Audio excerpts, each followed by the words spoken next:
Cinema చేద్దామని అసోసియేట్గా తర్వాత subject పట్టుకుని ఎన్ని చోట్లకి తిరిగాడో భగవంతుడికి తెలియాలి. అంటే చాలా అంటే ఒక దశలో ఏమిటంటే మానసిక క్షోభ భరించలేక ఏమైపోతాడేమో అనే స్థితిలో మంచి ప్రొడ్యూసర్స్ దొరికారు. ఒక సబ్జెక్ట్తో నా దగ్గరికి వచ్చాడు. గురుగారు మీరు ఈ వేషం చేయాలన్నా నేను రెండో మాట లేకుండా నేను ఒప్పుకున్నాను, సినిమా చేశాను. రెండో పాయింట్, ఇప్పుడు అక్కడ వెళ్ళాం. ఆ పాట పిక్చరైజ్ చేసినప్పుడు పాట ఎవరు రాశారంటే మా సుద్దాల అశోక్ తేజ. అమ్మ మీద చాలా ఉన్నాయి. తల్లి నిన్నుదలని పుస్తకం. తల్లి గురించి ప్రతివాడు తెలుసుకున్నాడు కవి, తండ్రి గురించి తెలుసుకున్న వాళ్ళే చాలా తక్కువ. అప్పుడెప్పుడు అరుణ్ సాగరు మేల్కొలుపు అని మగవాళ్ళ మీద రాశాడు. అప్పుడు తండ్రి నిన్నుదలంచి అని మొదలెట్టాడు. అప్పుడు నేను ఝాన్సీకి చెప్పాను, ఆ పుస్తకం చాలా బాగుందమ్మా, first time somebody has touched that father. అలాగే మళ్ళా మా సుద్దాల అశోక్ తేజ తండ్రి ఆత్మని ఆవిష్కరించేశాడు ఇందులో. ఈ మధ్య వాట్సాప్లో ఒకటి చాలా చాలా వైరల్గా తిరుగుతున్నది ఈ తండ్రి గురించి. అమ్మ మనల్ని ప్రపంచానికి పరిచయం చేస్తుంది, నాన్న ప్రపంచాన్ని మనకు పరిచయం చేస్తాడు. అమ్మ అనుభూతి, అమ్మ ప్రేమ, అమ్మ మాతృత్వం మనం చిన్నప్పటి నుంచి అనుభవించగలుగుతాం పెద్దయ్యే వరకు. కానీ తండ్రి ప్రేమ మాత్రం తండ్రి అయితేనే తెలుస్తుంది అన్నాడు. నిజంగా చాలా హృద్యంగా ఉంది. ప్రతి లైన్ని ప్రకృతితోటి తండ్రిని పోలుస్తూ, ఓ జీవనతో పోలుస్తూ మా అశోక్ చాలా ఒక్కసారి అశోక్ కూడా ఈ సందర్భంలో నా పక్కన ఉంటే I want to hug him. నేను మొట్టమొదటిసారిగా ఒక సినిమా ఆడియో ఫంక్షన్కి రావడం, ఎప్పుడు విద్యార్థులతో మాట్లాడడమే. నేను రావడానికి కారణం కూడా ఈరోజు నన్ను కదిలించిన ఈ సినిమాలోని పాటలు. వాటన్నింటి మించి ఒక డైరెక్టర్ నా దగ్గర మాట్లాడుతున్నప్పుడు ఆయన కళ్ళల్లో కసి, ఆయనలో ఒక కమిట్మెంట్, అది చూసినప్పుడు నిజంగా చలించిపోయాను. సూర్యనారాయణ గారు అభినందనీయులు డైరెక్టర్. అది చూసిన తర్వాత నిజంగా ఇంత కమిట్మెంట్తో తీస్తున్న సినిమా తప్పకుండా ఆడాలి, ఆడుతుందని నేను నమ్ముతున్నాను. ఇందులో విద్యార్థి లోకాన్ని ఆకర్షించే, విద్యార్థి లోకాన్ని ఉత్సాహపరిచే పాటలు, ముఖ్యంగా ఒక లక్ష్య సాధన కోసం ఎలా ఉండాలి అనే ఆ తపనను రేకెత్తించే విధంగా అందులో ఉన్న పాటలు కానీ అవి వాటితో పాటే మనసుని హత్తుకునే ఒక సెంటిమెంట్ని టచ్ చేసే పాటలు, అవి నేను విన్న తర్వాత తప్పకుండా ఇలాంటి దాంట్లో నేను ఒక భాగస్వామిని కావాలనుకున్నాను. అందుకే ఈరోజు ఇక్కడ ఉన్నాను. కళ్ళ రుచి, నాలుక రుచి, దేహము రుచి, శ్రవణ రుచి, శ్వాస రుచి. కళ్ళ రుచి, నాలుక రుచి, దేహము రుచి, శ్వాస రుచి. ఈ రుచుల జీవితంలో కొట్టుమిట్టాడుతూ నైతిక విలువల పతనం ఒకవైపు, కుటుంబ వ్యవస్థ అని పురోగతి అధోగతి వైపు. ఒకవైపు నైతిక విలువల పతనంలో కుటుంబ వ్యవస్థ దిగజారుతున్న నేటి ఈ సమాజంలో ఒక గొప్ప కవి తన కలంలో ఆలోచన, విధి విధానాల రూపకల్పనతో సరస్వతిని కుదించి దించి అక్షరాల రూపకల్పన చేసి ప్రజల హృదయాల, జన హృదయాల గుండెల్లో ఆ నాన్న స్థానాన్ని పదిలంగా ఈ నేటి తరం కంప్యూటర్ల వైపు, సెల్ ఫోన్ల వైపు, ఆ సెల్లల్లో ఉన్నటువంటి వాట్సాప్ల వైపు చూసేటువంటి పరిస్థితులలో, ఆ సెల్లల్లో, ఆ కంప్యూటర్లలో, ఆ యూట్యూబ్లలో ఆ నాన్నకిచ్చిన ప్రత్యేకత భాషలో ఆ ఆనందాన్ని అపురూపం, అమోఘం, అద్భుతం. ఈ సినిమాకు ఒక బ్రహ్మాండమైనటువంటి ఒక వరం ఆ పాట అని చెప్పి సందర్భంగా మనవి చేస్తా ఉన్నాను. ఈ యొక్క సినిమా కంప్లీట్ అయిపోయిన తర్వాత బిఫోర్ ఆడియో ఫంక్షన్ దర్శకులు మరి సురేష్ గారు నా దగ్గర రావడం జరిగింది. అది దర్శకులు సురేష్, వాళ్ళతో పాటు పిఆర్ఓ సురేష్ గారు, దర్శకులు సూర్య గారు మరియు సురేష్ గారు చేసి ఆ రోజు సినిమా చూడమని చెప్పేసి చెప్పడం జరిగింది. మరి కొన్ని అనివార్య కారణాల వల్ల నేను అవుట్ ఆఫ్ స్టేషన్ వెళ్ళడంతో రాలేకపోయాను. మరి ఈరోజు మా మిత్రులు కిషన్ రావు గారు, మేమంతా మంచి మిత్రులము. మరి ఆయన చెప్పగానే వేరే ఒక కార్యక్రమం ఉన్నా తప్పకుండా వచ్చి వెళ్తానన్నా అని చెప్పేసి రావడం జరిగింది. మరి ఈ కార్యక్రమానికి విచ్చేసినటువంటి ముఖ్యులు సోదరులు కిషన్ రావు గారికి, మరి అదేవిధంగా సరస్వతి పుత్రులైనటువంటి అశోక్ అన్న గారికి, మరియు మిత్రులు గతంలో నాతో కలిసి పనిచేసినటువంటి సోదరులు యశోకృష్ణ గారికి మరియు దర్శకులు సూర్య గారికి, మరి అదేవిధంగా ఈ సినిమా యొక్క యూనిట్ అందరికి కూడా పేరు పేరున కృతజ్ఞతలు తెలియజేస్తూ ఈ టీంకి విజయం చేకూరాలని, పాటలు ఎలా సక్సెస్ అయినాయో మూవీ కూడా అలాగే సక్సెస్ అవ్వాలని నేను కోరుకుంటూ ఆల్ ది బెస్ట్ సూర్యనారాయణ గారు and entire team. Thank you. నేను ఇంటర్మీడియట్ చదువుకున్న రోజులలో నేను రాజేంద్ర నగర్ నుంచి యాకత్పుర ధర్మవంత్ కాలేజీకి నేను కాసింత దూరం నడుచుకుంటూ వచ్చి ఆ తర్వాత సిటీ బస్ ఎక్కి డబ్బులు లేకపోతే ఎక్కడి దాకా డబ్బులు ఉంటే అక్కడి దాకా టికెట్ తీసుకుని దిగి అక్కడి నుంచి చార్మినార్ దాకా నడుచుకుంటూ వెళ్ళేవాడిని. ఈ సందర్భంలో నేను మా నాన్న దగ్గరికి ఒకసారి వెళ్ళి, నాన్న నాకు సైకిల్ ఇవ్వచ్చు కానీ ఇది నువ్వు ఇక్కడే ఉంటావు కదా అన్నాను. ఏం ఆలోచించకుండా, ఎందుకు నాన్న అంటే నేను ఇట్లా దూరంకి వెళ్ళి నడిచి రావాల్సి వస్తుందన్న, నాన్న ఓసారి ఇబ్బంది అవుతుంది డబ్బులు లేక ఇదంటే తీసుకుపోనాను అన్నాడు. నేను అడగగానే ఆయన సైకిల్ ఇచ్చాడు. మా అమ్మ మా నాన్న వైపు చూసింది, మా నాన్న మా అమ్మ వైపు చూశారు. ఆ చూపులకు అర్థం నాకు అప్పుడు అర్థం కాలేదు. నేను మామూలుగా సైకిల్ తీసుకుని నేను వచ్చేసాను. మా నాన్న చుట్టూ 10 ఊళ్ళు ఆర్ఎంపీ వైద్యం చేసుకుంటూ మమ్మల్ని బతికించేవాడు. బహుశా 10 ఊళ్ళు తిరిగితే ఆయనకు రోజు 5 రూపాయలు 4 రూపాయలు వచ్చేది కష్టం.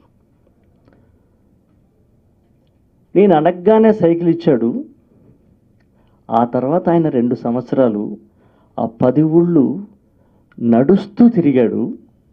ఒక్కనాడు కూడా సైకిల్ నీకంటే నాకు ఎక్కువ అవసరం రా అని ఆయన నోటి నుంచి రాలా. నేను ఒకసారి ఇంటికి వెళ్ళేసరికి మా నాన్నకి ఎండాకాలంలో ఆ కాళ్ళకు పొక్కులు వచ్చేస్తే మా అమ్మ ఆ పాదాలకి ఏదో రాస్తోంది. నాకు అప్పుడు తెలివి వచ్చింది, నేను నాన్న సైకిల్ అడిగేది కాకుండే.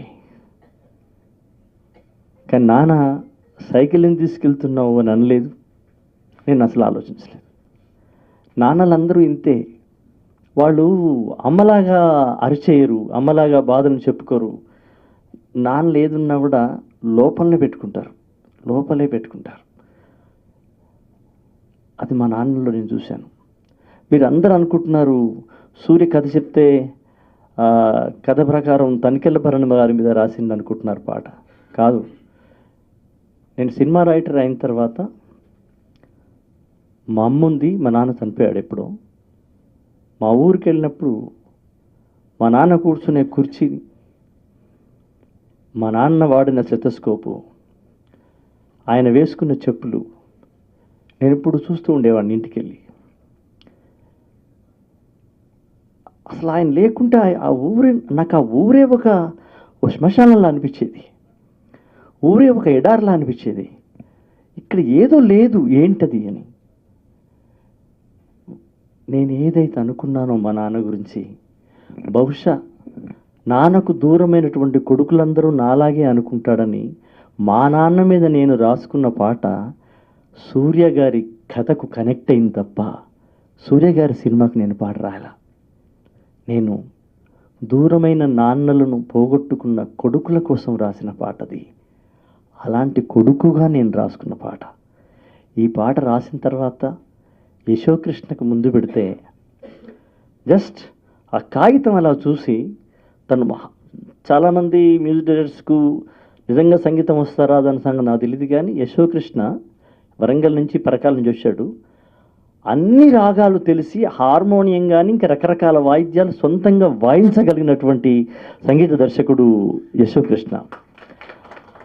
అలా కాగితం అక్కడ పెట్టుకుని తను హార్మోనియం అలా పెట్టుకొని అట్లా 2-3 సార్లు అనుకొని, ఇక్కడ ఓ చెట్టుండేది, ఇక్కడ ఓ చేనుండేది, ఇక్కడ ఓ జీవనది ఎప్పుడూ ప్రవహిస్తుండేది అని మొదటిసారిగా ఆయన హార్మోనియంలో పలకగానే నేను సూర్య కళ్ళ నీళ్లతో కౌగులించుకున్నాం Yashokrishnan. That is the hero.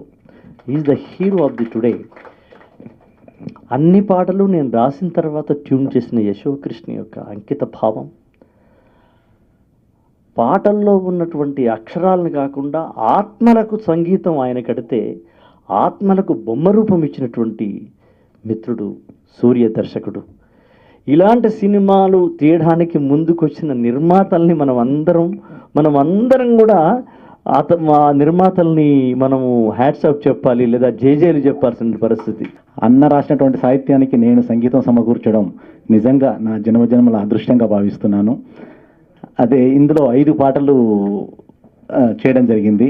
5 పాటలకు సింగర్స్ కూడా విష్ణుకిషోరు, ధనుంజయ్, ఐశ్వర్య, అలాగే లలిత సాగరి. ఇందులో ఒక పాట నేను కూడా పాడడం జరిగింది.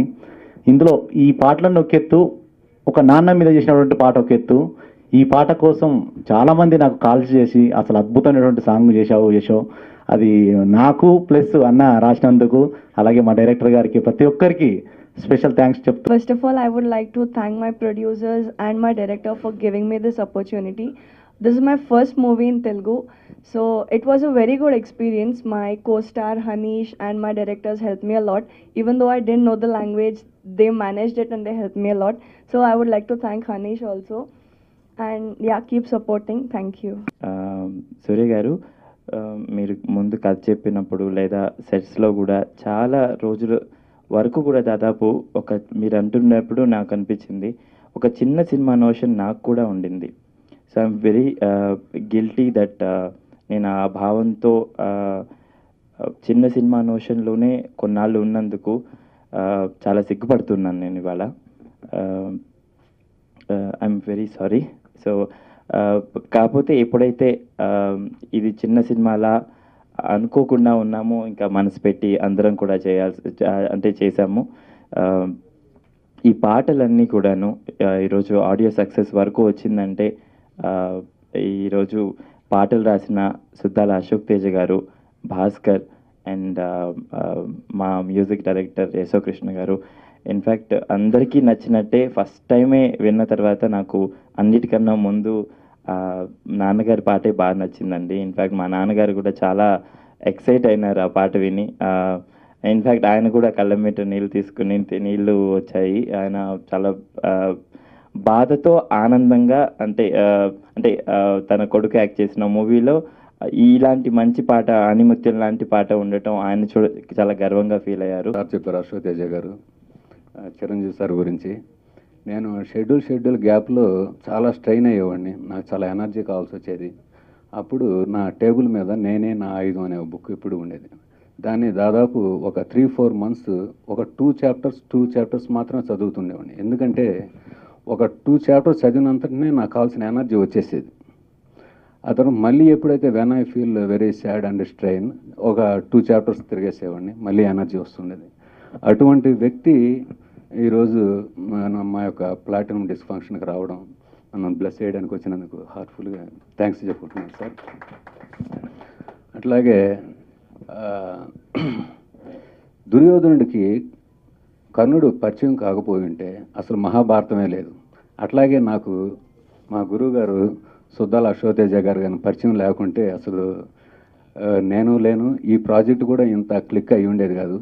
ఎందుకంటే గురువుగారు మనసు పెట్టి నన్ను ఒక స్టేజ్లో నిలపాలని ఆయన మనసులో గట్టిగా మనస్ఫూర్తిగా చేయడం వల్లే అవుట్ ఆఫ్ 5 సక్సెస్ఫుల్. అందుకే 80,000 likes దాకా వచ్చి ఆదిత్య కంపెనీ వాళ్ళు కూడా షీల్డ్స్ అరేంజ్ చేస్తాం, ప్లాటినం డిస్క్ ఫంక్షన్ కండక్ట్ చేస్తాం అనడం నిజంగా గ్రేట్. రీసెంట్గా చిన్న సినిమాలో ఇన్ని లైక్స్ రావడం ఫస్ట్ టైం అట, వాళ్ళే చెప్పారు. So thanks to Aditya music, Shankar sir and Niranjan sir, everybody. అట్లాగే సంతోష్ సార్ కూడా ఎంతో బిజీగా ఉండి సీఎం సార్తో బిజీగా ఉండి కూడా ఒక మెసేజ్ పెట్టాడు, ఆల్ ది బెస్ట్ చెప్తూ. సార్ థ్యాంక్స్ అండి. అట్లాగే కిషన్ రావు గారు కూడా ఎంతో బిజీగా ఉంటారు. మధ్యాహ్నం అడగగానే ఒప్పుకోవడం, ఈ సభకు వచ్చేసి చాలా ఓపికగా ఉండి నాకు బ్లెస్ చేయడానికి వచ్చినందుకు మెనీ థ్యాంక్స్.